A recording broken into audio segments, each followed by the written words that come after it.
Good afternoon, friends. Myself Jansar Kishore from Navkar Institute.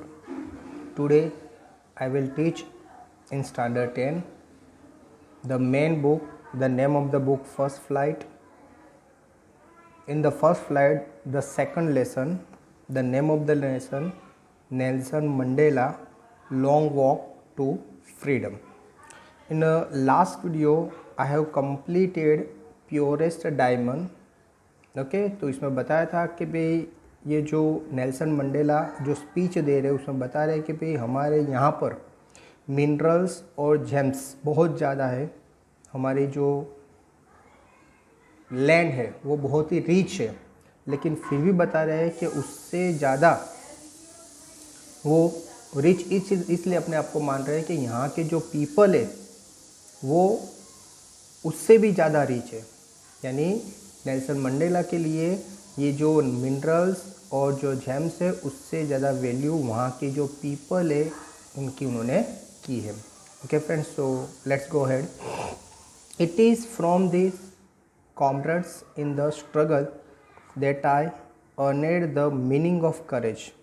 तो ये जो स्ट्रगल थी, स्ट्रगल में उन्होंने मीनिंग सीखा, किसका? करेज का। यानी करेज किसको कहते हैं, करेज का मीनिंग क्या है। यानी ये जो स्ट्रगल उन्होंने इतना ज़्यादा टाइम जो स्ट्रगल की, अपनी एक जो अपार्थी नाम का लॉ था उसको रिमूव करने के लिए उन्होंने जो स्ट्रगल की, तब इन दौरान उन्होंने अपने आप एक डेफिनेशन जैसे मीनिंग फाइंड आउट किया कि व्हाट इज़ करेज।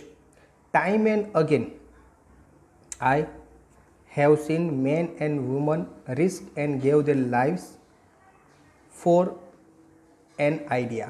तो time and again I have seen, उन्होंने देखा कि बहुत सारे मैन और वुमन ने रिस्क लिया अपनी लाइफ को जैसे कि रिस्क में अपनी आइडिया और अपने जो सोचा था उसके बारे में उन्होंने रिस्क लिया। दैट मीन्स अगर जैसे कि उन्होंने ये सोचा था भी रूल्स जो है अपार्थी का वो गलत है, तो उसके सामने उन्होंने स्ट्रगल किया और स्ट्रगल करते करते बहुत से लोग क्या हो गए, शहीद हो गए। तो उन्होंने करेज दिखाई कि भाई किसी भी तरह से ये रूल जो गलत है तो उसके सामने हम स्ट्रगल करें, और स्ट्रगल करते करते उन्होंने अपनी जान भी गंवा दी। अपनी आइडिया के हिसाब से उन्होंने सोचा, उन्होंने आइडिया है कि भाई ये गलत है, तो ये गलत के सामने उन्होंने स्ट्रगल की और स्ट्रगल करते करते उन्होंने रिस्क लिया और रिस्क में बहुत से लोगों ने अपनी जान गंवाई।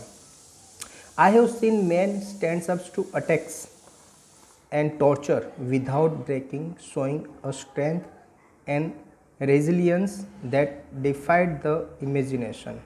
I have seen, उन्होंने देखा कि बहुत सारे मैन स्टैंड अप खड़े रहे, अटैक एंड टॉर्चर, उन्होंने अटैक्स भी किए और टॉर्चर भी किया।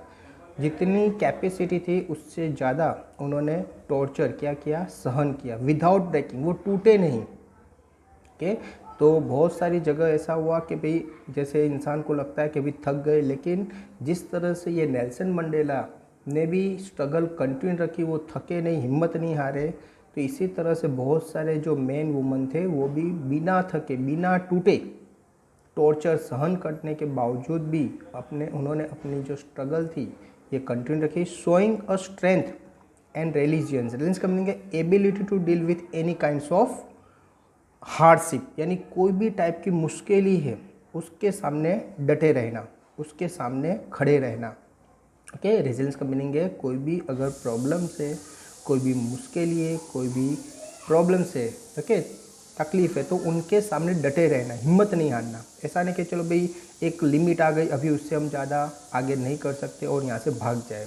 तो जो प्रॉब्लम था वो प्रॉब्लम को सहन करते रहे और उनके सामने वो खड़े रहे। दैट डिफीज द इमेजिनेशन, और इस तरह से उन्होंने अपने इमेजिनेशन को आगे बढ़ने दिया। I learned that courage was not the absence of fear. Okay तो उन्होंने सीखा कि करेज का मीनिंग ऐसा नहीं है कि एब्सेंस ऑफ फियर, यानी जहाँ पर डर नहीं है तो उसको करेज नहीं, ऐसा नहीं है। बट द ट्रैम्फेस ओवर इट, ट्रैम्फ का मीनिंग होता है जीतना, ओवर इट यानी डर को जीतना। ओके तो जहाँ पर डर नहीं है वहाँ पर करेज है, ऐसा नहीं। लेकिन करेज का रियल मीनिंग है ट्रम्फ ओवर इट। ट्रम्फ का मीनिंग होता है जीतना, यानी किसको जीतना? फियर को जीतना, that is called courage. Okay the brave man is not he who does not feel afraid. The brave man is not he who does not feel afraid. तो ब्रेव इंसान वो नहीं है कि जो कभी डरते नहीं है. ओके, डर हर एक को लगता है, यानी ब्रेव इंसान उसको नहीं कहा जाता कि जो डरते नहीं है, बट ही वो कॉन्क्यूर्स दैट फियर. लेकिन जो इंसान डर को जीतता है उसको ब्रेव इंसान कहते हैं. ओके, यानी उन्होंने बहुत ही अच्छी एक डेफिनेशन दी है कि भाई ब्रेव इंसान उसको नहीं कहते कि जो कभी डरता नहीं है, लेकिन ब्रेव इंसान उसको कहा जाता है कि जो डर को क्या करता है, जीत लेता है. यानी लाइफ में बहुत सारी जगह प्रॉब्लम्स आते ही रहते हैं, तो प्रॉब्लम्स को हमें जीतना है. कोई प्रॉब्लम्स बड़ा होगा, कोई छोटा होगा.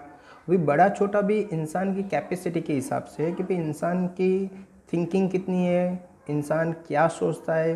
ओके, बाकी रियल में तो कोई भी चीज़ इम्पॉसिबल नहीं है. इंसान अगर एक बार ठान ले कि मुझे ये करना है तो वो करके ही रह सकते हैं. एक एग्जांपल दूँ, जैसे अपने गांधी जी, उन्होंने सोचा था, उनकी हालत आपने देखी होगी, तो एकदम पतले थे. ओके, फिर भी उन्होंने सोचा कि मुझे अंग्रेज़ों को हराना है. ओके, तो एक उनकी हालत देखकर नहीं लग सकता था कि ये इंसान ऐसा कर पाएगा, लेकिन उन्होंने अपनी स्ट्रगल कंटिन्यू रखी. कई बार वो जेल में गए, कई बार उन्होंने उपवास किए. ओके, तो ये स्ट्रगल करते करते उन्होंने एक टाइम ऐसा आया कि जो अंग्रेज़ सरकार थी वो उनके सामने झुक गई, और उन्होंने क्या की, अपनी हार स्वीकार कर ली, और अपना जो इंडिया था वो हमें देकर वो लोग चले गए. तो ओके, तो इसको क्या बोलते हैं, ये जो फियर था वो फियर को जीतना, जो डर है डर को जीतना. ओके, ये डर को जीत कर ही क्या हुए, इतने महान इंसान बने. ओके फ्रेंड्स, आई होप आपको ये पैराग्राफ पता चला होगा. Thank you very much to listen me carefully.